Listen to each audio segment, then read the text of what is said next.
जैसे कि पिछले दो वीडियो में हम लोग ने किया था start introduction to AI foundational concepts. इसमें हम लोग ने देखा था कि इंटेलिजेंस क्या होता है और कैसे हमारे मोबाइल फोन्स बदल चुके हैं, एकदम ही अलग हो चुके हैं। और कैसे मोबाइल फोन्स में भी कितने तरह के इंटेलिजेंस है। और ये भी जाना था कि कितने प्रकार के इंटेलिजेंस होता है हमारे ह्यूमन ब्रेन में। तो वो अगर आपने वो वीडियो नहीं देखा है तो सबसे पहले वो वीडियो देख लीजिए, part 1, introduction to AI foundational concepts.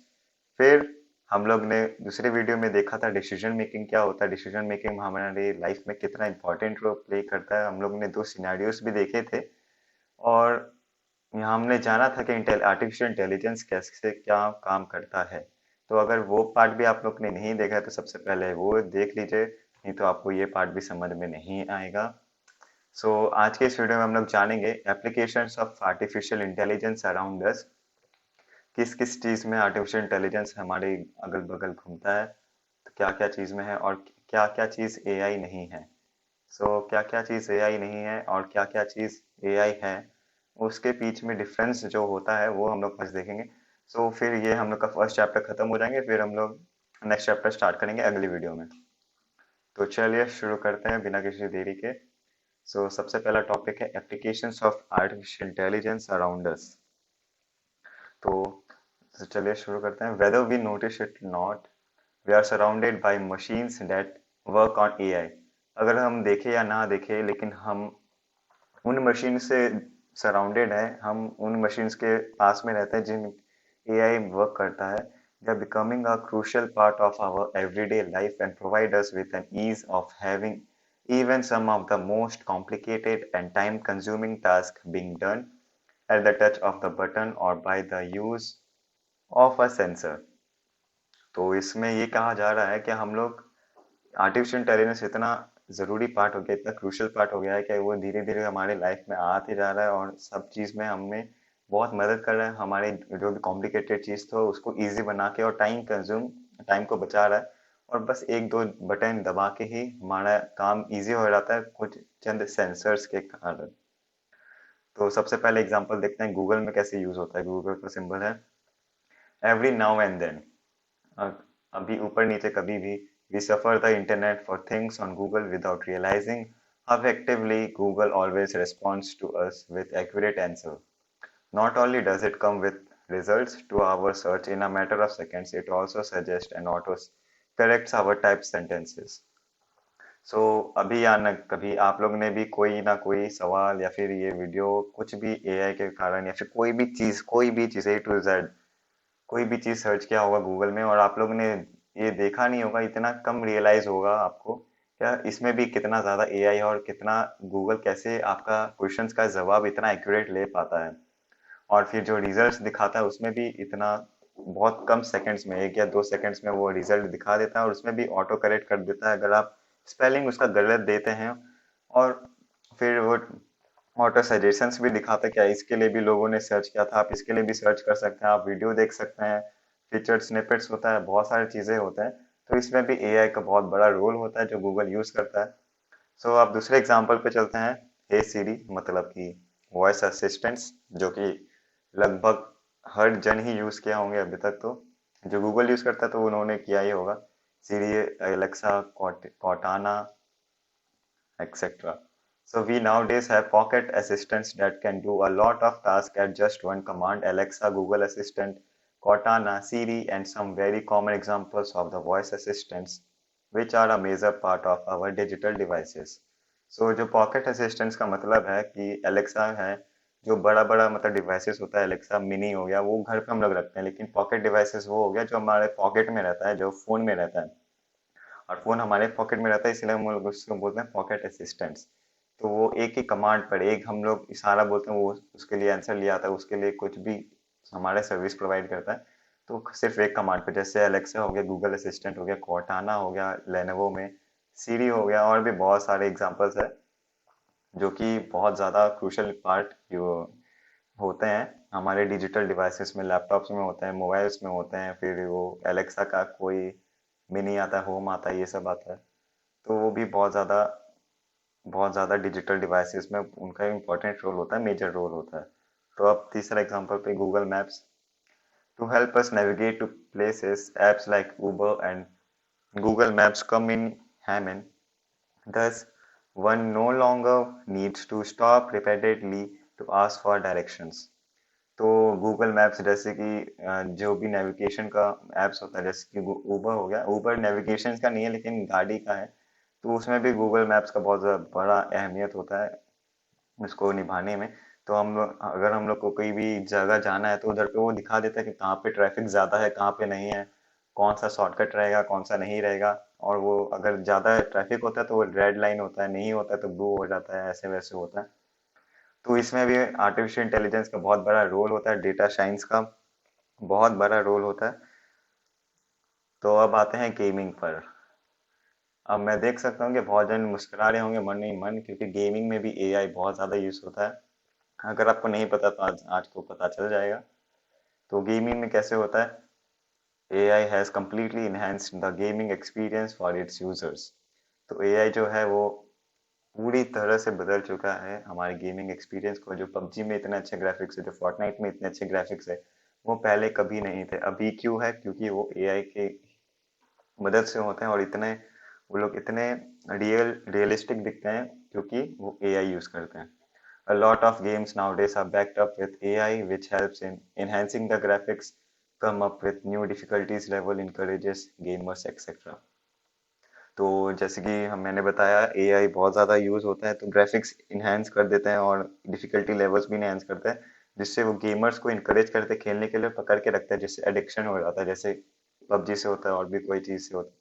तो इतना ज़्यादा रिवॉर्ड होता है, इतना अच्छा ग्राफिक्स होता है, तो लोगों को खेलने का मन ही करता है, और वो लोग उससे फिर छोड़ ही नहीं पाते, इतना अच्छा गेम लगने लग जाता है उनको धीरे धीरे। अब आते हैं Amazon.com रिकमेंडेशन सिस्टम, जो सबसे बेस्ट लगता है मुझे ये आएगा। AI has not only made our lives easier but has also been taking care of our habits, likes and dislikes।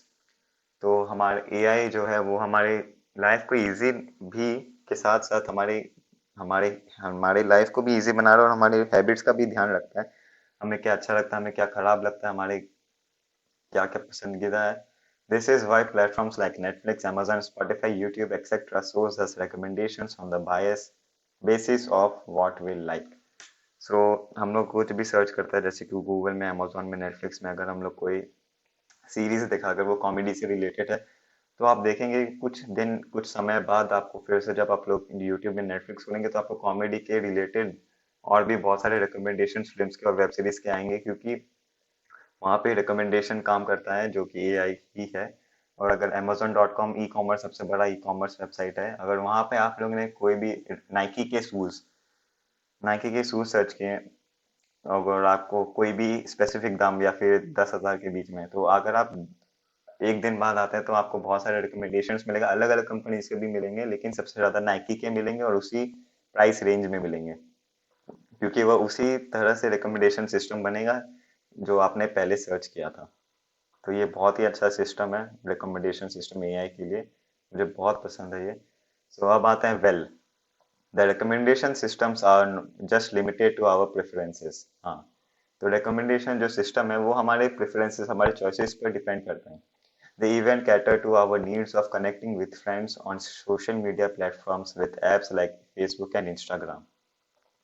वो इसमें भी जो हमारे जो हम लोग अपने जो फ्रेंड्स और रिलेटिव से कनेक्ट करते हैं, जो फेसबुक, इंस्टाग्राम, उसमें भी एआई का बहुत बड़ा रोल होता है।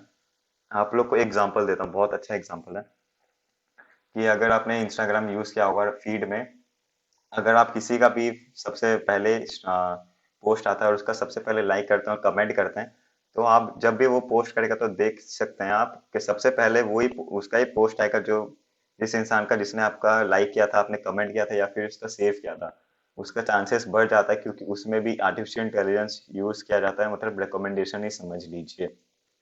They also send us customized notification about our online shopping details, auto-create playlist according to our request, and so on. Taking selfies was very fun, as Snapchat's filters make them look so cool। So जैसे कि Snapchat में हम लोग का होता है, Snapchats में हम लोग का होता है जैसे कि फिल्टर्स हो गया, जो हमारे मुंह को एकदम अजीब सा बना देता है, अच्छा भी बना देता है, कुत्ता बिल्ली जो भी कह लीजिए। तो उसमें भी आर्टिफिशियल इंटेलिजेंस का बहुत बड़ा रोल प्ले होता है। तो अब बहुत सारे एग्जांपल्स हैं This isn't all. ये पूरा नहीं है. AI is also being used to monitor our health. A lot of chatbots and other health apps are available which continuously monitor the physical and mental health of its user. तो AI सिर्फ यहीं तक ही नहीं है, और भी बहुत सारे जैसे फिटनेस और हेल्थ हो गया, उससे भी रिलेटेड एप्स हो गया, उसमें भी बहुत सारे वो डेटा स्टोर करता है और उसको देखता है कि अपना यूजर का कैसा डेटा है, उनको हार्ट अटैक नहीं आ जाए, ये सब हो जाए, बहुत सारी चीज़ हो गया जैसे कि एप्पल वॉच में होता है, वैसे ही सब कुछ. These applications are not limited to smart devices but also vary to humanoids like Sophia, the very first humanoid robot sophisticated enough to get citizenship, biometric security systems like the face looks we have in our phones, real-time language translator, weather forecast, and whatnot. This list is huge, and this model will go on forever if we keep tabulating them. So take some time, discuss with the friends and family, and identify more and AI applications around you. आप लोग सोफे के बारे में जानते होंगे, वो first robot हैं जो जिन्हें सिटीजनशिप मिला है दुबई में. और एआई बस इतना ही काफ़ी नहीं है, बहुत सारे जैसे वेदर फोरकास्ट हो गया, आपका हेल्थ हो गया, चैटबॉट्स हो गया, ट्रांसलेटर्स हो गया, फेशियल रिकॉग्निशन हो गया, फिंगरप्रिंट सेंसर, बायोमेट्रिक सेंसर्स, सब चीज़ में एआई है. तो आप लोग का ये टास्क होगा कि आप लोग अपने पास में जो भी एआई का चीज़ है वो आप लोग नोटिस करें और आप लोग उसको दिमाग में रखें कि हाँ इस चीज़ में और कैसे होता है वो भी जानिए गूगल करके. तब जाके आपको और इंटरेस्ट जागेगा एआई में. मैं तो सिर्फ आपको बेसिक नॉलेज दे रहा हूँ, अगर आपको क्यूरियोसिटी होगा तभी आपको मजा आएगा. तो अब चलते हैं, हम लोग ने जान लिया एआई क्या होता है, एआई किस चीज में होता है, लेकिन अब जानते हैं एआई क्या नहीं होता, किस चीज में एआई नहीं होता. Since we have a lot of different technologies which around us, it is very common to misunderstand any other languages as AI. This is why we need to have clear distinction between AI and what is not. तो हमारे बीच में इतने सारे different type के technologies है, तो हमें जानना जरूरी है कि कौन एआई है और कौन सा नहीं है. तो सबसे पहले देख लेते हैं, fully automatic washing machine can work on its own but it requires human intervention to select the parameters of washing machine and to do necessary of preparations for it to function correctly before each wash makes it an example of automation not here. So जैसे कि सबके घरों में आजकल लगभग होता ही है automatic washing machine, जो कि ऑटोमेटिक होता है, लेकिन जो ऑटोमेटिक होता है वो एआई नहीं होता, उसमें भी हम लोग को बटन से डालना पड़ता है कितना देर तक होना है, फिर वॉश करने के बाद सूखना कब है. तो उसमें भी एआई नहीं होता है, वो ऑटोमेटिक होता है, वो सेंसर से होता है, उसमें भी ह्यूमन टच चाहिए ही होता है. सो एयर कंडीशनर हो गया जिसमें हम लोग को रिमोट से हम लोग अपना ऊपर नीचे करते हैं, टेम्परेचर ऑन ऑफ करते हैं, तो इसे आईओटी होता है, इंटरनेट ऑफ थिंग्स. इसमें मैं ज़्यादा जाऊंगा नहीं, अगर आप चाहते हैं तो ज़्यादा आप गूगल में सर्च कर सकते हैं, क्योंकि हम लोग एआई कर रहे हैं तो आईओटी नहीं जाऊंगा मैं इतने डिटेल्स में. Also every now and then we also get to see a lot of projects that can automate our surroundings with the help of sensors. Here too, since the bot or the automation machines is not trained with the data, this is not count as AI. तो जैसे कि robots होते हैं, जैसे कि sensors वाले robot होता है कि वो अपने आप चल सकते हैं, मतलब जो भी ऑब्स्टिकल्स आता है उनका पता चल जाता है, तो वो सेंसर के कारण होता है, वो एआई नहीं होता. उसमें एआई का भी होता है लेकिन अभी तक इसमें एआई का एग्जांपल नहीं दिया, इसलिए हम लोग बोल रहे हैं एआई नहीं है इसमें. So just as humans learn how to walk and improve this skill with the help of their experiences, and AI machines too gets trained first on the training data and then optimizes itself according to its experience. What makes AI different from any other technologies, device and machines. So जैसे जैसे हम लोग भी चलते हैं पहले फिर दौड़ते हैं, तो धीरे धीरे हम लोग इम्प्रूव होते जाते हैं, तो वैसे ही एआई इम्प्रूव होते जा रहा है धीरे धीरे, और एआई बहुत सारी चीज़ों में हो रहा है और एआई कोई कोई चीज़ में नहीं भी हो रहा है. तो हमें ये जानना जरूरी है कि क्या क्या चीज में नहीं है वो. But well, surely these other technologies can be integrated with AI to provide the users with a much better immersive experience. तो ये IoT और AI एक साथ बहुत सारी टेक्नोलॉजी से एक साथ इंटीग्रेट हो सकते हैं और यूजर्स को बहुत बड़ा इमर्सिव एक्सपीरियंस दे सकते हैं. जैसे रोबोटिक्स और एआई एक साथ मिलके ह्यूमंस के लिए बहुत ज़्यादा अच्छा, जो मतलब बहुत ज़्यादा अच्छी चीज़ कर सकते हैं, जैसे सेल्फ ड्राइविंग कार्स, ऑटोनोमस हो गया, इसमें भी कंप्यूटर विजन होता है और रोबोटिक्स का भी होता है, इसमें बहुत बड़ा रोल होता है. AI when merged with Internet of Things can give rise to cloud computing or data and remote access